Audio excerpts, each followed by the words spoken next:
Our text for Holy Saturday is Matthew 27, 57 through 61. I'm reading from a translation called The Voice. At evening time, a rich man from Arimathea arrived. His name was Joseph, and he had become a disciple of Jesus. He went to Pilate and asked to be given Jesus' body. Pilate assented and ordered his servants to turn Jesus' body over to Joseph. So Joseph took the body, wrapped Jesus in a clean sheath of white linen, and laid Jesus in his own new tomb, which he had carved from a rock.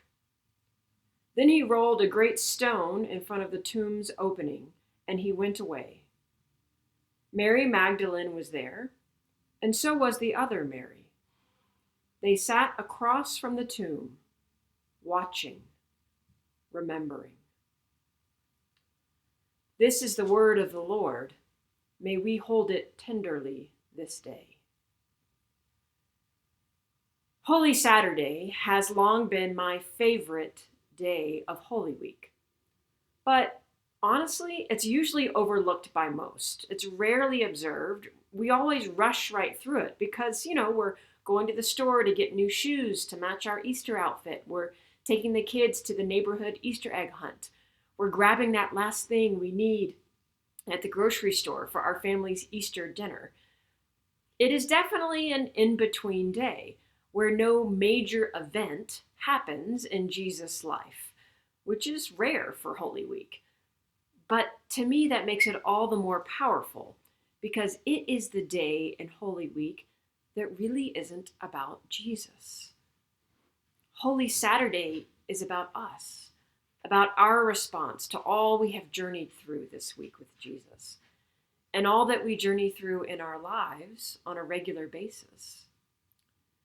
This year, unless we're working in an essential role, many of us find ourselves at home on Holy Saturday, observing it in a way that perhaps we never have before. We find ourselves sitting with Mary Magdalene and the other Mary at the tomb of Jesus, waiting, watching, remembering. Holy Saturday is a day where time feels like taffy, right? It's drawn out, it's slow, it's long, it's full of uncertainty, and we just want Easter to come. We just want to wake up from this nightmare of death and the sadness of grief. We want to wake up from the bad dream of life having drastically changed forever. We just want to receive that word of good news that will all of a sudden make everything better. But that word, it doesn't come today. On Holy Saturday, we have no words. We have silence. Holy silence. We are challenged to remain still. It is a day of grieving what has been lost, for sure. But maybe it can also be a day of wondering and dreaming about what may come, about what the future holds. You see, Holy Saturday is that long liminal space that connects the finality of Good Friday to the eternal reality of Easter, the day that connects death to resurrection.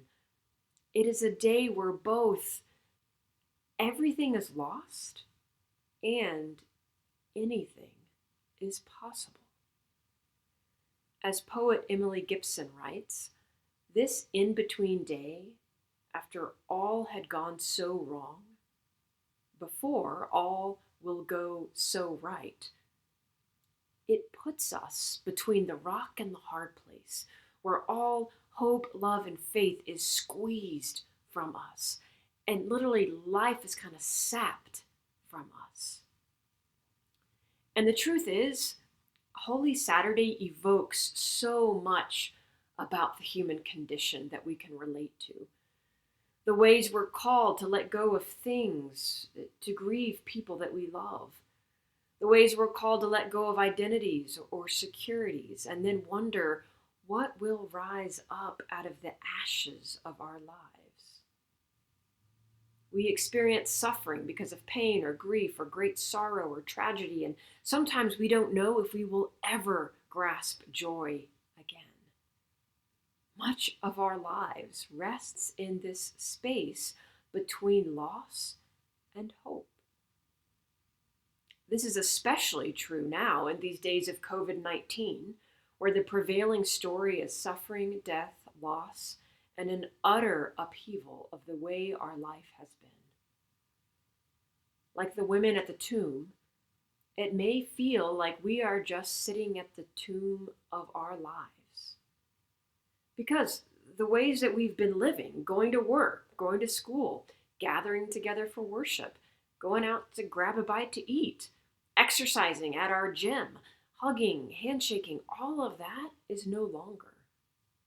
We are indeed grieving all that has been lost. And yet, we have not yet gotten through this time to the other side. We are still at the tomb. And we're making our way the best we can. We're looking with eager and earnest hope to the end of this pandemic, or at least to the leveling off of this first wave, but we are not there yet.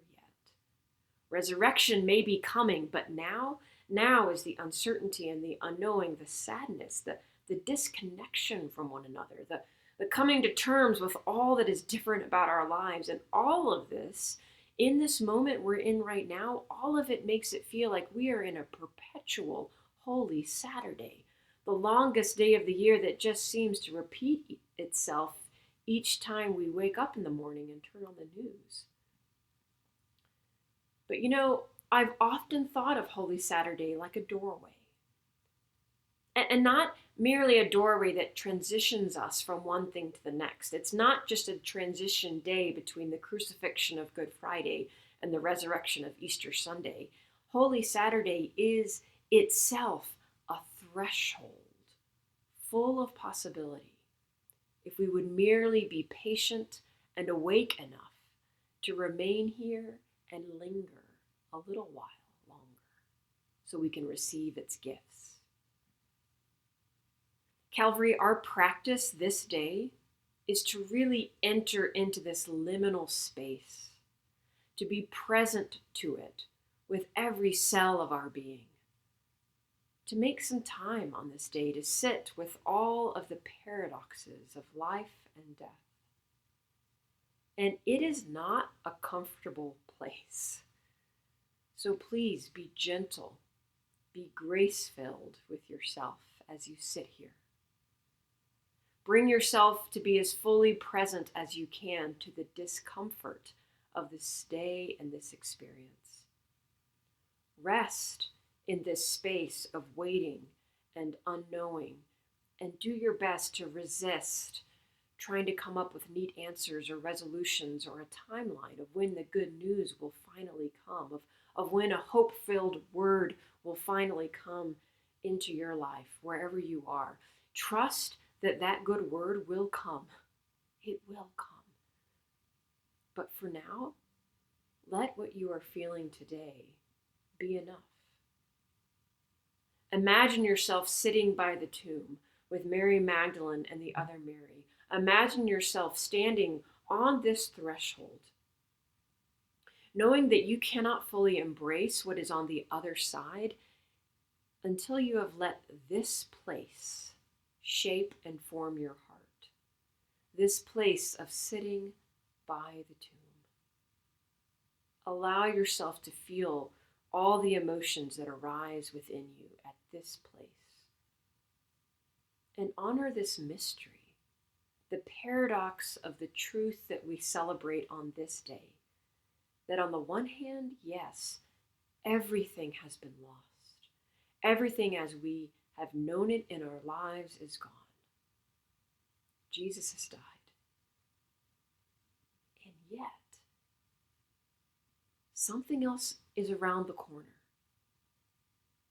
Rebirth is still possible. In fact, anything is possible. if we let ourselves live into that hope. Amen.